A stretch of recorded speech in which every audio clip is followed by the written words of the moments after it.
नमस्कार विद्यार्थी मित्रांनो, तुमचं सर्वांचं स्वागत आहे अजनी करिअर अकॅडमी या यूट्यूब चॅनलला। या व्हिडिओमध्ये आज आपण बघणार आहे महाराष्ट्रातील नद्यांवरील प्रश्न की जे पोलीस भरती, तलाठी, ग्रामसेवक तसेच MPSC म्हणजे महाराष्ट्रातील जे परीक्षा होतात महाराष्ट्र लेवलवरती त्या परीक्षेमध्ये तसेच सेंट्रल गव्हर्नमेंटच्या लेवलवरती पण होणारे पेपर जे असतात याच्यामध्ये वारंवार काही प्रश्न विचारले जातात नद्यांवरती आणि हे सर्व नद्यांवरचे प्रश्न आपण या व्हिडिओमध्ये कव्हर करण्याचा प्रयत्न करणार आहोत। तरी आगामी जी पोलीस भरती आहे, आगामी पोलीस भरतीची तयारी करणाऱ्या विद्यार्थ्यांसाठी हा जो व्हिडिओ हा अतिशय महत्त्वाचा आहे, कारण की हा व्हिडिओ तुम्हाला भूगोल या सेक्शनमधून 2 मार्क देऊ शकतो। म्हणून या व्हिडिओला सुरुवातपासून शेवटपर्यंत नक्की बघा आणि हो, या यूट्यूब चॅनलला आतापर्यंत आपण सबस्क्राईब जर केलेलं नसेल तर यूट्यूब चॅनलला सबस्क्राईब करा। चला तर मग आता आपण सुरू करूया आपल्या या प्रश्न उत्तरांना।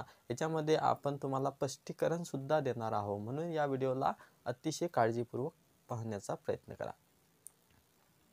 पहिला प्रश्न आहे तुमच्याकडे, गोदावरी नदीचा उगम नाशिक जिल्ह्यात कुठे होतो? प्रश्न काय आहे? गोदावरी नदीचा उगम नाशिक जिल्ह्यात कुठे होतो? तर तुम्हाला माहित असायला पाहिजे गोदावरी नदी ही जी गोदावरी नदी आहे, ही गोदावरी नदी नाशिक जिल्ह्यामध्ये कुठे उगम पावते हा प्रश्न विचारला आहे। तरी गोदावरी नदीविषयी सविस्तर माहिती आपल्याला असायला हवी।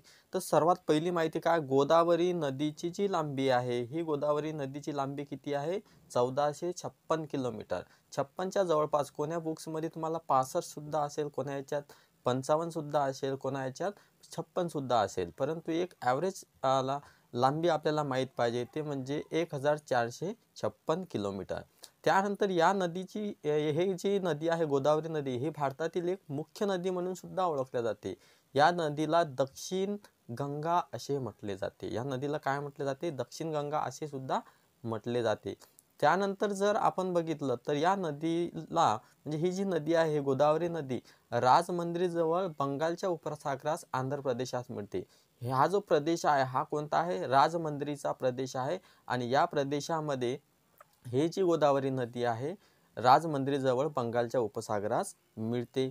त्यानंतर आपल्याला अजून या नदीविषयी एक विशिष्ट गोष्ट माहीत असायला पाहिजे आणि ती गोष्ट म्हणजे काय, ही जी नदी आहे, ही नदी गोदावरी नदी राजमंद्रीपासून 10 किलोमीटर अंतरावर असताना, म्हणजे ही जी तुम्हाला मॅपमध्ये दिसत आहे ही 10 किलोमीटर अंतरावर असताना आणि विशेष म्हणजे 80 किलोमीटर समुद्रास मिळण्यापूर्वी, काय 80 किलोमीटर आधी समुद्रास मिळण्यापूर्वी 2 उपवाहिन्या नद्यांमध्ये विभाजन होते आणि त्यांना गौतमी आणि वशिष्ठा असे म्हणतात।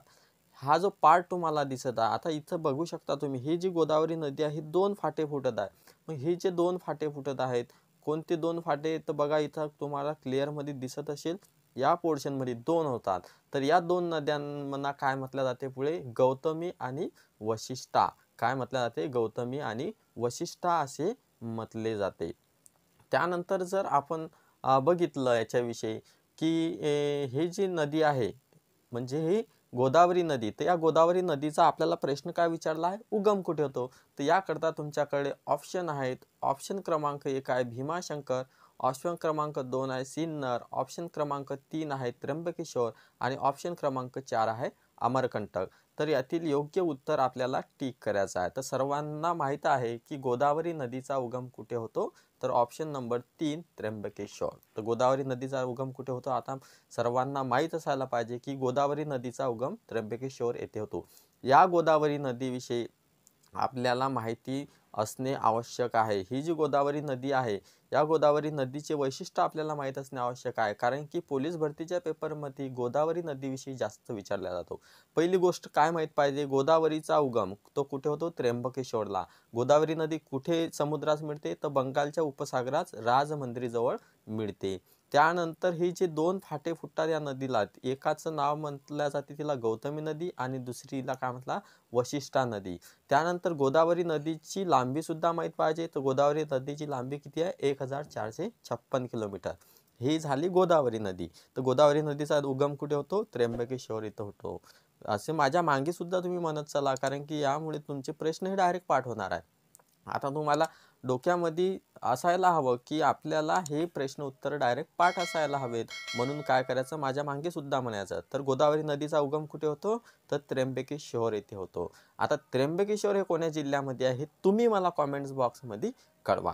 चला आता आपण पुढचा प्रश्न बघूया. पुढचा हा आहे तुमच्याकडे पुढचा प्रश्न. तर पुढचा प्रश्न काय आहे, महाराष्ट्राच्या अति दक्षिण सीमेवरून कोणती नदी वाहते. महाराष्ट्र जो आहे, या महाराष्ट्राचा जो अति दक्षिण सीमा आहे, उत्तर दिशा वरची असणार आहे तुम्हाला, ही उत्तर दिशा असणार आहे, ही दक्षिण दिशा. तर महाराष्ट्राच्या दक्षिण दिशेमध्ये म्हणजे या लोअर पार्टमधून कोणती नदी वाहते, म्हणजे महाराष्ट्राच्या अति दक्षिण सीमेवरून कोणती नदी वाहते. याच्याकरता आपल्याजवळ ऑप्शन आहेत. ऑप्शन 1 आहे तेरेखोल, ऑप्शन 2 आहे कृष्णा नदी, ऑप्शन 3 आहे गोदावरी नदी आणि ऑप्शन 4 आहे भीमा नदी. तर याचं योग्य उत्तर काय असणार आहे, तर याचं योग्य उत्तर आहे ऑप्शन नंबर 1 तेरेखोल नदी. कोणती, ऑप्शन नंबर 1 तेरेखोल नदी. हे महाराष्ट्राच्या अति दक्षिण सीमेवरून वाहते. आता आपण पुढचा प्रश्न बघणार आहे. हा प्रश्न आपल्या समोर आहे, खालीलपैकी कोणत्या नदीला कोल्हापूर जिल्ह्याची जीवनदायी असे म्हणतात किंवा जीवनदायी म्हणतात. तर ऑप्शन आहेत आपल्याकडे. ऑप्शन क्रमांक 1 आहे कृष्णा नदी, त्यानंतर ऑप्शन क्रमांक 2 आहे वारणा नदी, त्यानंतर ऑप्शन क्रमांक 3 आहे पंचगंगा आणि ऑप्शन 4 आहे वेदगंगा. काय आहे ऑप्शन, पुन्हा एकदा बघा तुम्ही. ऑप्शन क्रमांक 1 आहे आपल्याकडे कृष्णा नदी, ऑप्शन क्रमांक 2 आहे आपल्याकडे वारणा नदी, ऑप्शन क्रमांक 3 आहे पंचगंगा नदी आणि ऑप्शन क्रमांक 4 आहे वेदगंगा नदी. तर यापैकी योग्य उत्तर आपल्याला काय करायचं आहे, टिक करायचं आहे. तर खालीलपैकी कोणती नदी कोल्हापूर जिल्ह्याची जीवनदायी. आता कोल्हापूर जिल्ह्याविषयी आपल्याला माहीत असायला पाहिजे. कोल्हापूरला काय आहे, तर महालक्ष्मीचं मंदिर आहे. तर या महालक्ष्मीचं मंदिर असणारे हा जो कोल्हापूर जिल्हा आहे, याची जीवनदायी कोण आहे, तर याची जीवनदायी आहे ऑप्शन क्रमांक 3 म्हणजेच पंचगंगा. तर पंचगंगा या नदीला कोल्हापूर जिल्ह्याची जीवनदायी असे सुद्धा म्हणतात. हे आपल्याला ध्यानात असायला पाहिजे. चला तर आता पुढचा प्रश्न आपण बघूया. हा आपल्यासमोर प्रश्न आहे, महाराष्ट्रामध्ये खालीलपैकी कोणती नदी पश्चिम वाहिनी नाही. तर आपल्याला प्रश्न काय विचारला की महाराष्ट्रामधली अशी कोणती नदी आहे की ती पश्चिम वाहिनी नाही. याच्याकरता आपल्याकडे ऑप्शन सुद्धा त्यांनी दिलेले आहेत. तर ऑप्शन काय आहेत आपल्याकडे, आपण नीट आता बघूया. 1 नंबरचा आहे भीमा नदी, 2 नंबरची आहे तापी नदी, 3 नंबर आहे वशिष्ठी आणि 4 नंबर आहे उल्हास नदी. तर यापैकी योग्य जे उत्तर असेल ते उत्तर आपल्याला काय करायचं आहे, टिक करायचं आहे. तर आपल्याकडे ऑप्शन काय आहेत, ऑप्शन आहेत भीमा नदी, तापी नदी, वशिष्ठी नदी आणि उल्हास नदी. तर यापैकी कोणती नदी पश्चिम वाहिनी नाही.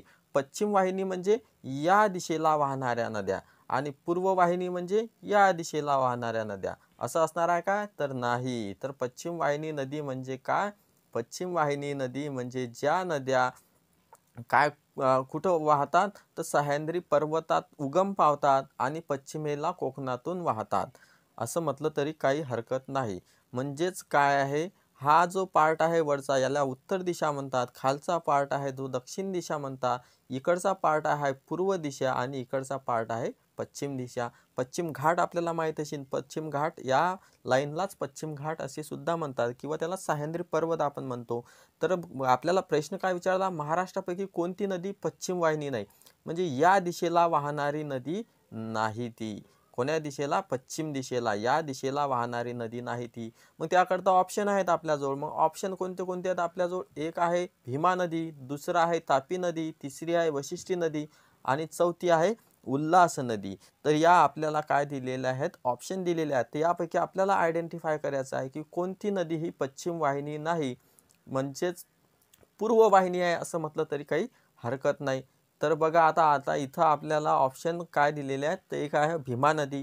तर आपल्याला या नकाशामध्ये दिसतच असेल समोरच्या की भीमा नदी कोण्या दिशेला वाहते, तर पूर्व दिशेला वाहते. म्हणून योग्य उत्तर काय आपलं भीमा नदी. आणि ही जी तापी नदी आहे ही कोण्या दिशेला वाहते, तर हे पूर्व दिशेला वाहते. वशिष्ठी सुद्धा, उल्हास सुद्धा.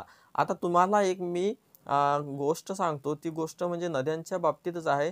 तर एक डोक्यामध्ये ठेवा, हा जो आपला सह्याद्री पर्वत आहे, या सह्याद्री पर्वताच्या हा एक मिनिट, हा जो आपला सह्याद्री पर्वत आहे, तर या सह्याद्री पर्वताच्या या साईडला वाहणाऱ्या दिशा ह्या लांब पल्ल्याच्या असतात. म्हणजेच पूर्वेकडे वाहणाऱ्या दिशा कशा असतात, लांब पल्ल्याच्या असतात. तसेच या सह्याद्री पर्वताच्या पश्चिमेकडे म्हणजेच अरबी समुद्राला मिळणाऱ्या नद्या ह्या ज्या आहे या सह्याद्री पर्वतातून जर उगम पावत असतील तर या कमी लांबीच्या असतात. आणि आपल्याला माहीत आहे की कमी लांबीच्या नद्या आणि जास्त लांबीच्या नद्यांपैकी कमी लांबीच्या नद्यांनी महाराष्ट्राचा जवळपास 75% भाग व्यापला आहे. ही गोष्ट आपल्याला ध्यानात पाहिजे. तर याच्यावरून आपल्याला शिकायचं आहे की महाराष्ट्रामध्ये 2 प्रकारच्या नद्या आढळून येतात. एक पूर्ववाहिनी नद्या आणि एक पश्चिम वाहिनी नद्या. तर या पूर्ववाहिन्या नद्या जे असतात, हे पूर्ववाहिन्या नद्या अधिक लांबीच्या असतात आणि पश्चिम वाहिन्या नद्या ज्या असतात या कमी लांबीच्या असतात. तर प्रश्न काय होता आपल्याकडे, महाराष्ट्रामध्ये खालीलपैकी कोणती नदी पश्चिम वाहिनी नाही? तर तापी ही नदी पश्चिमेला वाहते, वशिष्ठी सुद्धा पश्चिमेला वाहते, उल्हास सुद्धा पश्चिमेला वाहते. परंतु जी आपली भीमा नदी आहे, ही भीमा नदी पश्चिमेला वाहत नाही. तर हे कोण्या दिशेला वाहते? तर हे बघू शकता आपण, पूर्वेकडे जात आहे भीमा नदी. म्हणून याचं योग्य उत्तर काय आलं आपलं, भीमा नदी. चला आता आपण पुढचा प्रश्न बघूया. पुढचा प्रश्न आपल्याकडे आहे की पंचगंगा नदी आणि कृष्णा या नद्यांच्या संगमावर कोणते गाव वसले आहे? प्रश्न काय, पंचगंगा आणि कृष्णा या नद्यांच्या संगमावर कोणते गाव वसले आहे? आता याच्याकरता ऑप्शन आहेत आपल्याजवळ. 1 नंबर कराड आहे, 2 नंबर पंढरपूर, 3 नंबर नृसिंहवाडी आणि 4 नंबर सातारा. ही जी पंचगंगा नदी आहे आणि ही कृष्णा नदी आहे, या दोघांचा जिथं संगम होतो, हा इथं संगम होता यांचा, या संगमावर जे गाव असले आहे त्या गावाचं नाव आता इथं आपल्याला विचारले आहे. आणि आपल्याकडे ऑप्शन सुद्धा दिलेला आहे, कराड, पंढरपूर, नृसिंहवाडी आणि सातारा. तर या प्रश्नाचं योग्य उत्तर आहे नृसिंहवाडी. काय आहे? नृसिंहवाडी हे काय आहे, त्याचं योग्य उत्तर आहे. चला तर आता आपण पुढचा प्रश्न बघूया. पुढचा प्रश्न आपल्या समोर आहे की लवासा प्रकल्प, काय आपला प्रश्न काय विचारला बघा पुन्हा एकदा. लवासा प्रकल्प पुणे जिल्ह्यातील कोणत्या नदीच्या खोऱ्यात उभारला आहे? हा जो लवासा प्रकल्प आहे, हा लवासा प्रकल्प ॲक्च्युली हा कुठे आहे लवासा प्रकल्प? तर लवासा प्रकल्प हा पुणे जिल्ह्यामध्ये येतो. तर हा जो पुणे जिल्ह्यामध्ये येणारा लवासा प्रकल्प आहे, हा कोणत्या नदीच्या खोऱ्यात उभारला जात आहे? ऑप्शन 1 आहे मोसे नदी, 2 आहे कृष्णा नदी, 3 आहे मुळामुठा नदी आणि 4 आहे चंद्रभागा नदी. तर याच्यापैकी आपल्याला योग्य उत्तर द्यायचं आहे. तर योग्य उत्तर काय असणार आहे याचं? तर हा जो प्रकल्प आहे, हा लवासा प्रकल्प, हा कोण्या नदीच्या काठावरती वसला जात आहे? तर मोसे नदी. तर याचं योग्य उत्तर काय आहे? मोसे नदी. मोसे नदी हे याचं काय आहे? योग्य उत्तर आहे. चला तर आता पुढचा प्रश्न बघूया आपण. पुढचा प्रश्न आपल्याकडे आहे, खालीलपैकी कोणत्या ठिकाणी कोयना नदी कृष्णा नदीस मिळते? प्रश्न काय आहे पुन्हा एकदा ऐका. खालीलपैकी कोणत्या ठिकाणी कोयना नदी कृष्णा नदीस मिळते? ही जी कोयना नदी येत आहे आणि कृष्णा नदी येत आहे, हे कोण्या ठिकाणी एकत्र मिळते? तर आपल्याला ऑप्शन आहे सातारा, नंबर 2 आहे कराड, नंबर 3 आहे कोल्हापूर आणि नंबर 4 आहे महाबळेश्वर. तर यापैकी आपल्याला काय करायचं आहे? योग्य उत्तर टिक करायचं आहे. तर याचं योग्य उत्तर काय असणार आहे? तर याचं योग्य उत्तर आहे ऑप्शन क्रमांक 2 कराड. तर कराड या ठिकाणी ही जी कोयना नदी आहे आणि कृष्णा नदी आहे ही एकत्र येतात. कुठं एकत्र येतात? तर कराड या ठिकाणी. कराड या ठिकाणी कोणत्या 2 नद्या एकत्र येतात? तर कोयना नदी आणि कृष्णा नदी. म्हणजे कोयना नदी कृष्णा नदी कुठं एकत्र येते? तर कराड या ठिकाणी एकत्र येते. तर हा झाला आपला कोयना नदी आणि कृष्णा नदीचा संगम. आणि या संगमावर कोणते शहर आहे? तर कराड हे शहर आहे. आता पुढचा आपण प्रश्न बघूया. पुढचा प्रश्न आहे आपल्याकडे की वर्धा ही नदीची उपनदी आहे. ही वर्धा नदीची उपनदी आहे. म्हणजे खाली जे ऑप्शन दिलेले आपल्याला 4, या 4 ऑप्शनपैकी एक नदी काय आहे? वर्धा नदीची उपनदी आहे. तर ऑप्शन आहेत आपल्याकडे 1 भीमा नदी, 2 येरळा नदी, 3 पैनगंगा नदी आणि 4 पंचगंगा नदी. तर या 4 नद्यांपैकी कोणती अशी एक नदी आहे की ती काय आहे? वर्धा नदीची उपनदी आहे. तर याचं योग्य उत्तर आहे आपलं ऑप्शन क्रमांक 3 पैनगंगा नदी. तर काय, वर्धा या नदीची उपनदी कोणती आहे? तर पैनगंगा नदी ही आहे. पुढचा प्रश्न आता आपण बघूया. पुढचा प्रश्न आपल्याकडे आहे, खालीलपैकी कोणत्या खालीलपैकी कोणत्या तीर्थक्षेत्राच्या ठिकाणी नदीच्या विशिष्टपणे अर्धवर्तुळाकार घेतल्याने नदीचे तसे नाव पडले आहे? प्रश्न पुन्हा एकदा ऐका. खालीलपैकी कोणत्या तीर्थक्षेत्राच्या ठिकाणी नदीने विशिष्टपणे वर्तुळाकार आकार घेतल्याने नदीचे तसे नाव पडले आहे? असा वर्तुळाकार आकार घेतलेला आहे आणि त्यामुळे त्या नदीला तसा नाव देण्यात आलं आहे. त्या नदीला नाव कोणतं देण्यात आलेलं आहे? चंद्रभागा. काय दिलेलं आहे? चंद्रभागा. तर ही जी चंद्रभागा आहे, ही चंद्रभागा कोण्या ठिकाणी आहे? तसे नाव म्हणजे या चंद्रभागा त्या नदीला कुठे दिल्या जाते? आणि ते तीर्थक्षेत्र म्हणून सुद्धा महाराष्ट्रामध्ये प्रसिद्ध आहे. तर सर्वांनाच माहीत आहे, सर्वजण त्या ठिकाणी यात्रेला जात असतात. तर ते नाव म्हणजे काय आहे? तर ऑप्शन नंबर 2 पंढरपूर. तर पंढरपूर येथे जी नदी येते, या नदीला चंद्रासारखा आकार म्हणजे अर्धवर्तुळाकार विशिष्टपणे आकार घेते. तर तो अर्धवर्तुळाकार विशिष्ट आकार घेत असल्यामुळे त्या नदीला तिथं चंद्रभागा असं सुद्धा म्हटल्या जाते आणि चंद्रभागा असे सुद्धा म्हटल्या जाते आणि त्या ठिकाणाचं नाव आहे पंढरपूर. आणि इथं विठुरायाचं काय असतो? तर इथं विठुरायाची जत्रा असतो. फार मोठ्या प्रमाणात यात्रा असते, दिंडी. महाराष्ट्रातील बरेचसे लोक वारकरी इथं जात असतात दर्शनाकरता. तर आपल्याला ध्यानात असायला पाहिजे की पंढरपूर येथे अर्धवर्तुळाकार आकार घेतल्याने त्या नदीला चंद्रभागा असे म्हणतात आणि ही चंद्रभागा नदी कुठं ओळखल्या जाते? फक्त पंढरपूर येथे ओळखल्या जाते.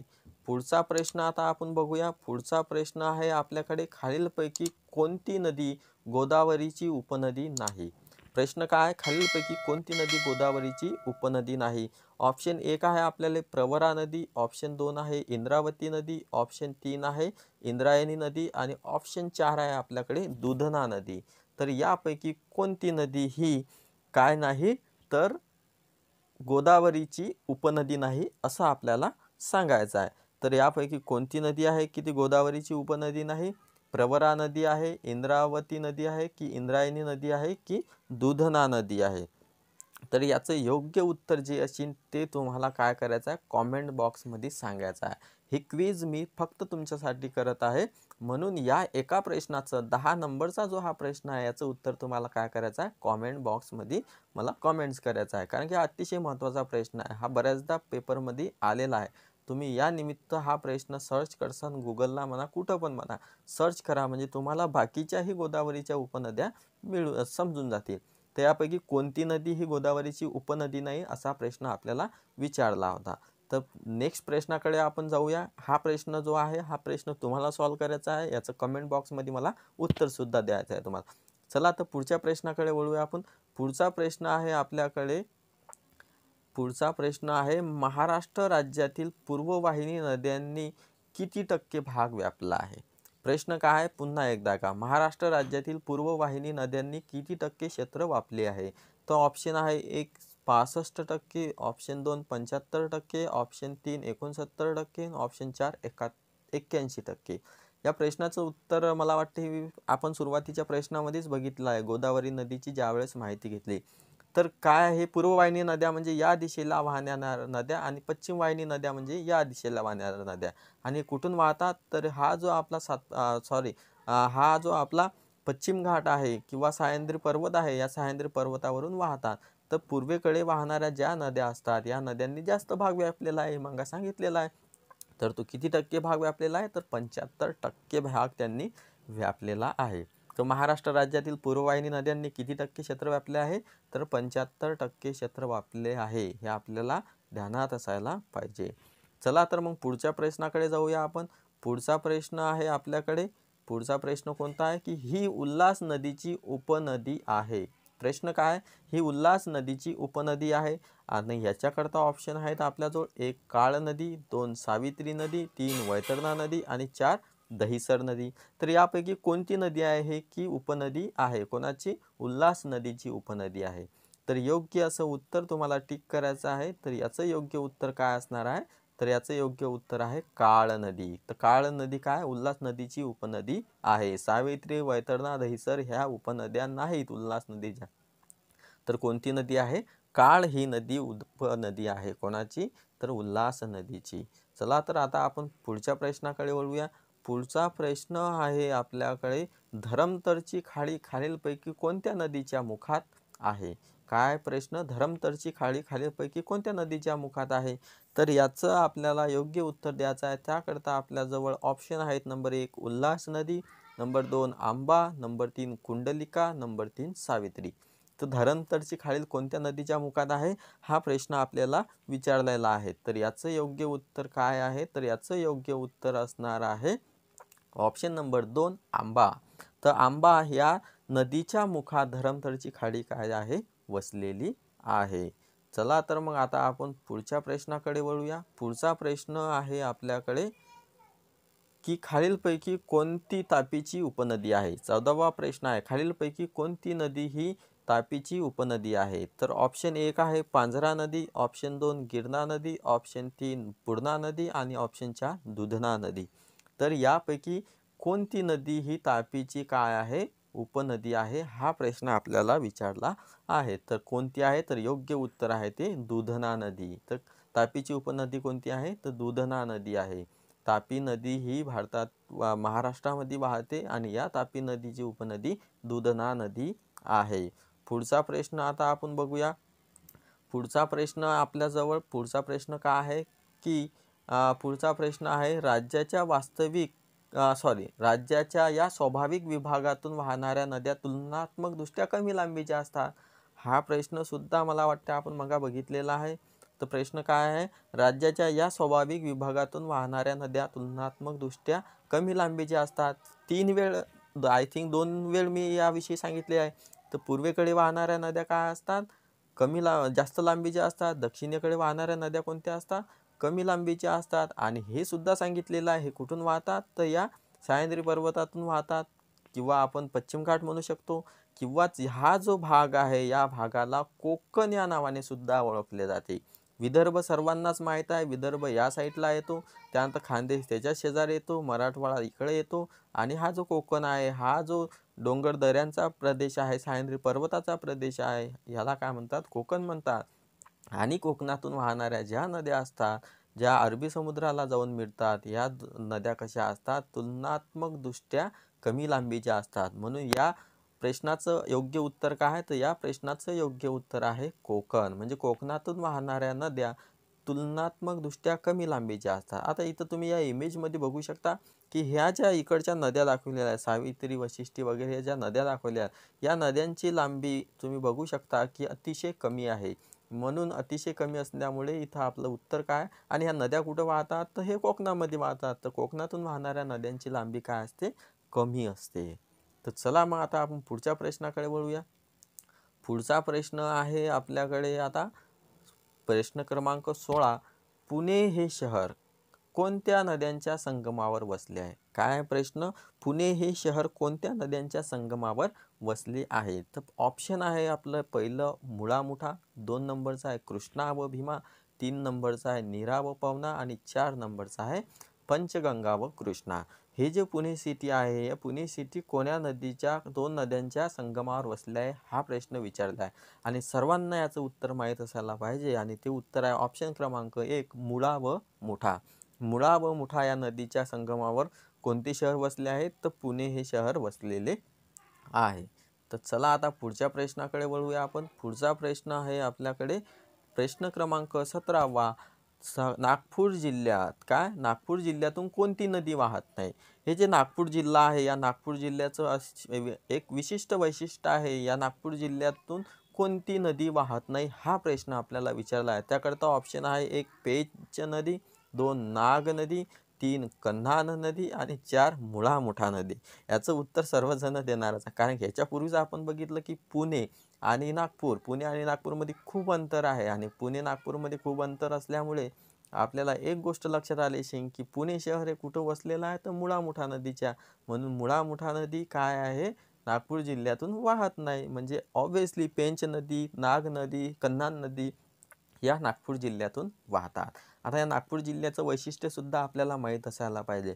तर नागपूर जिल्हा हा अतिशय फेमस आहे कशासाठी, तर ऑरेंजसाठी, म्हणजे संत्र्यांसाठी. आणि ह्या जो संत्रे असतात याचं रिसर्च सेंटर असते, म्हणजे central research centre of citrus. Central research centre of citrus हे जे आहे हे नागपूरला आहे. त्यानंतर दीक्षाभूमी की जिथं डॉक्टर बाबासाहेब आंबेडकर यांनी बौद्ध धम्माची दीक्षा 1956ला 14 ऑक्टोंबर 1956ला कधी 14 ऑक्टोंबर 1956ला डॉक्टर बाबासाहेब आंबेडकर यांनी बौद्ध धम्माची दीक्षा घेतली होती. ते ठिकाण म्हणजे नागपूर येथेच आहे आणि ते ठिकाण कोणतं आहे तर आपलं दीक्षाभूमी. त्यानंतर सायट्रस रिसर्च सेंटर हे सुद्धा आपल्याला माहीत पाहिजे. आणि मुळा मुठा हे नदी काय या नागपूर जिल्ह्यातून वाहत नाही. म्हणजे पेंच नदी वाहते, नाग नदी वाहते, कन्हान नदी वाहते, परंतु मुळा मुठा नदी नागपूर जिल्ह्यातून वाहत नाही. तर कोण्या जिल्ह्यातून वाहते हे आधीच आपण बघितलं आहे. तर ती कोण्या जिल्ह्यातून? पुणे जिल्ह्यातून वाहते. कोण्या जिल्ह्यातून? पुणे जिल्ह्यातून वाहते. मुळा मुठा नदी कोण्या जिल्ह्यातून वाहते तर पुणे जिल्ह्यातून वाहते. तर चला आता आपण पुढच्या प्रश्नाकडे वळूया. पुढचा प्रश्न क्रमांक 18 आपल्या समोर आहे आणि तो प्रश्न आहे, खालीलपैकी कोणती नदी गोदावरी खोऱ्याचा भाग नाही? तर खालीलपैकी कोणती नदी गोदावरी खोऱ्याचा भाग नाही हा प्रश्न विचारला आहे आपल्याला. त्याकरता आपल्याजवळ ऑप्शन आहे, एक तोरणा, दुसरं भातसा, तिसरं प्रवरा आणि चौथं मांजरा. तर यापैकी योग्य उत्तर आपल्याला काय करायचं आहे? टिक करायचं आहे. तर योग्य उत्तर काय असणार आहे याचं? योग्य उत्तर असणार आहे याचं भातसा. तर भातसा काय आहे? भातसा हे जे खोरं आहे म्हणजे भातसा हे गोदावरी नदीच्या खोऱ्याचा भाग नाही. कोण? भातसा. म्हणजे तोरणा गोदावरी खोऱ्याचा भाग आहे, प्रवराही आहे, मांजराही आहे, परंतु तोरणा नाही. प्रश्न क्रमांक नेक्स्ट बघणार आहे आपण. प्रश्न क्रमांक आता आपल्याकडे येणार आहे 19 आणि प्रश्न आहे आपल्याकडे, महाराष्ट्रातील खालीलपैकी कोणती नदी जवळपास उत्तरेकडून दक्षिणेकडे वाहते? प्रश्न काय आहे? महाराष्ट्रातील कोणती नदी जवळपास उत्तरेकडून दक्षिणेकडे वाहते? म्हणजे हा जो उत्तर भाग आहे या उत्तर भागाकडून कोण्या भागाला येते? ते दक्षिण भागाला येते. म्हणजे अशी कोणती नदी आहे? तर याच्याकरता ऑप्शन आहेत आपल्याजवळ, तापी नदी, वैनगंगा नदी, कृष्णा नदी की नर्मदा नदी. तर याचं योग्य उत्तर काय असणार आहे? तर याचं योग्य उत्तर असणार आहे आपल्याकडे वैनगंगा नदी. तर वैनगंगा ही नदी कोण्या दिशेकडून कोण्या दिशेकडे वाहते? तर उत्तर दिशेकडून दक्षिण दिशेकडे वाहते. वैनगंगा नदी कोण्या दिशेकडून वाहते? तर उत्तर दिशेकडून दक्षिणेकडे वाहते. तापी नदी आपल्याला माहीत आहे, कृष्णा नदी माहीत आहे आणि नर्मदा नदी माहीत आहे. तर सोबतच आपल्याला माहीत पाहिजे तापी नदी कोण्या दिशेकडून कोण्या दिशेकडे वाहते? तर तापी नदी ही कोण्या? पश्चिमेकडे वाहते. त्यानंतर कृष्णा नदी पूर्वेकडे वाहते, नर्मदा नदी पश्चिमेकडे वाहते. मग उरली कोणती आपली? वैनगंगा. तर वैनगंगा नदी उत्तरेकडून कोण्या दिशेला? दक्षिण दिशेला वाहते. कोण्या दिशेला वाहते? दक्षिण दिशेला वाहते. ह्या गोष्टी आपल्याला क्लिअर असायला हव्यात. आता पुढचा प्रश्न, प्रश्न क्रमांक 20 आपल्याजवळ. प्रश्न क्रमांक 20 काय म्हणतो? तर बघा, प्रश्न क्रमांक 20 म्हणतो की महाराष्ट्रातील कोणत्या नदीला दक्षिणेची गंगा असे म्हणतात? सुरुवातीलाच आपण हा प्रश्न बघितला आहे, पहिला क्रमांकाचा प्रश्न, त्याच्यामध्ये सविस्तर माहिती दिलेली आहे आणि तिथं मी सांगितले आहे तुम्हाला की गोदावरी नदी काय आहे? अतिशय महत्त्वाची आहे. गोदावरी नदीवरती खूप प्रश्न बनतात आणि प्रश्नामध्ये तुम्हाला सांगितलं होतं सविस्तर की गोदावरी नदीला दक्षिणेची काय? गंगा सुद्धा म्हटल्या जाते. आपली जी गंगा आहे या गंगा रिअल गंगा आणि दक्षिण भागातली जी गंगा आहे ती कोणती? गोदावरी नदी आहे. कारण गोदावरी नदीने दक्षिण भारताला पूर्णपणे व्यापलेले आहे, म्हणून गोदावरी नदी काय आहे? दक्षिण गंगा असे नाव गोदावरी नदीला पडले आहे. तरी या प्रश्नावरती जास्त आपण फोकस करणार नाही, कारण की बघितलेला आपल्याला दक्षिणेची गंगा कोण? तर गोदावरी नदी. तर पुढचा प्रश्न, प्रश्न क्रमांक 21 बघणार आहे आपण. प्रश्न क्रमांक 21 तुमच्या समोर आहे. प्रश्न आहे, महाराष्ट्राच्या अतिपूर्वेकडील सीमेवरून कोणती नदी वाहते? अतिपूर्वेकडील सीमा म्हणजे ही सीमा जी आहे या सीमेकडून कोणती नदी वाहते? तर ऑप्शन आहेत आपल्याकडे इंद्रावती, वर्धा, पैनगंगा की गोदावरी. तर याचं योग्य उत्तर तुम्हाला द्यायचं आहे. तर योग्य उत्तर काय असणार आहे याचं? तर याचं योग्य उत्तर असणार आहे ऑप्शन क्रमांक 1 म्हणजेच इंद्रावती. तर इंद्रावती ही नदी काय आहे? महाराष्ट्राच्या अतिपूर्वेकडील सीमेवरून वाहते. तर चला आता पुढचा प्रश्न बघूया आपण. पुढचा प्रश्न काय असणार आहे आपल्याकडे? तर पुढचा प्रश्न आहे आपल्याकडे प्रश्न क्रमांक 22, ती म्हणजे वर्धा व वैनगंगा या नद्यांच्या एकत्रित प्रवाहाला काय म्हणतात? ही जी वर्धा नदी आहे आणि हे वैनगंगा नदी आहे, या दोघांचा जिथं एकत्रित प्रवाह होतो आणि तो समोर जातो, या एकत्रित प्रवाहाला काय म्हणतात? तर याचं योग्य उत्तर काय असणार आहे? तर ऑप्शन आहेत आपल्याकडे: 1 वैनगंगा, 2 गोदावरी, 3 प्राणहिता, 4 इंद्रावती. आता याचं उत्तर जरी माहीत नसले तर इलिमिनेशनची सिस्टीम असते ते बघायची. आता गोदावरी नदी 2 नद्यांच्या संगमापासून बनलेली आहे का, किंवा तिला आपण एकत्रित प्रवाह आहे काय तो? तर नाही. तर इंद्रावती नाही, पैनगंगा नाही, तर उरलं ऑप्शन कोणतं? प्राणहिता. तर प्राणहिता ही काय आहे, नाव पडलेलं आहे कुठं? तर वर्धा नदी आणि वैनगंगा नदी ज्या ठिकाणी एकत्र येतात आणि तो एकत्रित प्रवाह पुढे जातो, याला काय म्हणून ओळखले जाते? तर प्राणहिता म्हणून ओळखले जाते. म्हणजे काय? वर्धा व वैनगंगा या नद्यांच्या एकत्रित प्रवाहाला काय म्हणतात? तर प्राणहिता म्हणतात. चला आता पुढे बघूया आपण. पुढचा आता आपल्याकडे प्रश्न आहे. पुढचा प्रश्न क्रमांक 22. प्रश्न क्रमांक 22 सॉरी 23 प्रश्न आला आपल्याकडे. आता 23वा प्रश्न आपण बघणार आहे. 23वा प्रश्न आहे, सातारा जिल्ह्यातील प्रश्न आहे, सातारा जिल्ह्यात महाबळेश्वर येथे कोणत्या नदीचा उगम होतो? तर ऑप्शन आहे: 1 भीमा नदी, ऑप्शन 2 कृष्णा नदी, 3 गोदावरी नदी आणि 4 पैनगंगा नदी. या प्रश्नांचे उत्तर आपल्याला माहीत असायला पाहिजे. महाबळेश्वर जे हिल स्टेशन आहे, स्ट्रॉबेरीसाठी महाराष्ट्रामध्ये प्रसिद्ध आहे, या महाबळेश्वर येथे कोणत्या नदीचा उगम होतो हे आपल्याला प्रश्नामध्ये विचारलं आहे. त्याकरता ऑप्शनसुद्धा दिलेले आहेत आपल्याला: पैनगंगा नदी, गोदावरी नदी, त्यानंतर कृष्णा, भीमा, हे ऑप्शन आपल्याला दिलेले आहेत. तर आता याचं योग्य उत्तर काय असणार आहे? तर याचं योग्य उत्तर आहे कृष्णा नदी. तर कृष्णा नदीचा उगम कुठे होतो? तर महाबळेश्वर येथे कृष्णा नदीचा उगम होतो. सातारा जिल्ह्यात महाबळेश्वर येथे कृष्णा नदीचा काय होतो? उगम होतो. पुढचा प्रश्न आता बघूया. पुढचा प्रश्न म्हणजे प्रश्न क्रमांक 24. प्रश्न क्रमांक 24 आहे की महाराष्ट्रातील सर्वात लांब व प्रमुख नदी कोणती? हा सुद्धा आपण प्रश्न बघितला आहे. तर महाराष्ट्रातील सर्वात लांब ही जी नदी आहे म्हणजे गोदावरी नदी, तर सर्वात लांब आहे. तुम्ही बघू शकता या मॅपमध्ये, तुम्ही बघू शकता की ही जी गोदावरी नदी आहे, ही गोदावरी नदी महाराष्ट्रातील सर्वात लांब नदी आहे आणि ही गोदावरी नदीला दक्षिणेची गंगा असे सुद्धा म्हणतात, हे आपण सुद्धा बघितलेलं आहे. म्हणून याच्या ऑप्शनमध्ये न जाता सरळ सरळ या प्रश्नाचं उत्तर आपल्याला माहीत आहे की महाराष्ट्रातील सर्वात लांब नदी कोणती? गोदावरी. आणि भारतातील सर्वात लांब नदी कोणती? तर ती आहे गंगा नदी. महाराष्ट्रातील कोणती? गोदावरी. आणि भारतातील कोणती? गंगा नदी. त्यानंतर आता पुढचा प्रश्न म्हणजे प्रश्न क्रमांक 25 आपण बघणार आहे. प्रश्न क्रमांक 25 आपल्याकडे आहे, कोणती नदी नंदुरबार जिल्ह्याच्या उत्तर सीमेवरून वाहते? नंदुरबार जिल्हा म्हणजे महाराष्ट्राचं उत्तरेकडील शेवटचं टोक. तर या शेवटच्या टोकावरून नंदुरबार जिल्ह्यातून कोणती नदी वाहते? तर नंदुरबार जिल्ह्याच्या उत्तर सीमेवरून कोणती नदी वाहते? ऑप्शन आहेत आपल्याकडे: 1 भीमा नदी, 2 गोदावरी नदी, 3 तापी नदी आणि 4 नर्मदा नदी.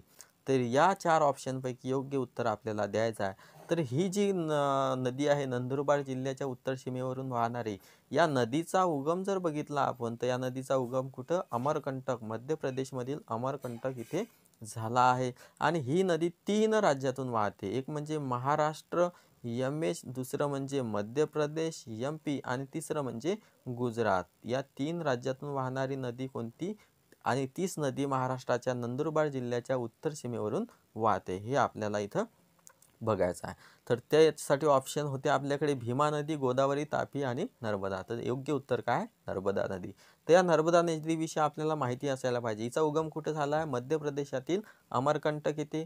त्यानंतर कुठं जाऊन मिळते हे? तर अरबी समुद्राला, गुजरातमध्ये. त्यानंतर किती राज्यातून जाते? तर 3 राज्यातून. महाराष्ट्रामधून जाते, मध्य प्रदेशमधून आणि आपल्या गुजरातमधून. त्यानंतर लांबी किती आहे? तर 1312 किलोमीटर आहे.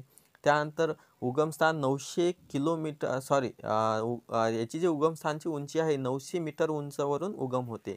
त्यानंतर याचं पाणलोट क्षेत्र आहे जवळपास 1 लाख किलोमीटर क्षेत्र आहे.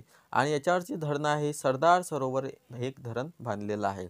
आणि महाराष्ट्रामध्ये ज्या ठिकाणी हा जो ठिकाण आहे, हे ठिकाण म्हणजे हे जे ठिकाण आपण इथं इंडिकेट करत आहे, कोणतं आहे? तर नंदुरबार जिल्हा आहे. तर या नंदुरबार जिल्ह्यामध्ये फक्त 54 म्हणजे 54 किलोमीटर अंतर आहे. तर काय 54 किलोमीटरची लांबी असणारी ही जी नर्मदा नदी आहे, ही महाराष्ट्रातून वाहते.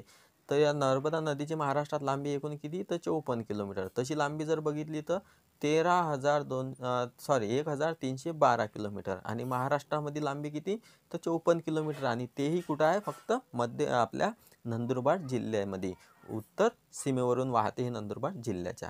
अशा प्रकारे आपल्याला आपली ही नर्मदा नदीसुद्धा समजली असेल. तर नर्मदा नदीचा उगम कुठं, तर अमरकंटक येते. त्यानंतर नर्मदा नदीचं कुठे जाऊन मिळते, तर अरबी समुद्रात, गुजरात येते. किती राज्यातून वाहते, तर 3 राज्यातून. कोणते कोणते राज्य, एक मध्य प्रदेश आहे, महाराष्ट्र आहे आणि तिसरं गुजरात आहे.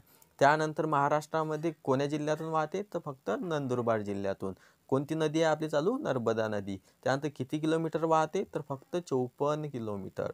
एवढी माहिती या नदीविषयी पुरेशी आहे. आणि कोणतं धरण आहे या नदीवरती, तर सरदार सरोवर धरण आहे.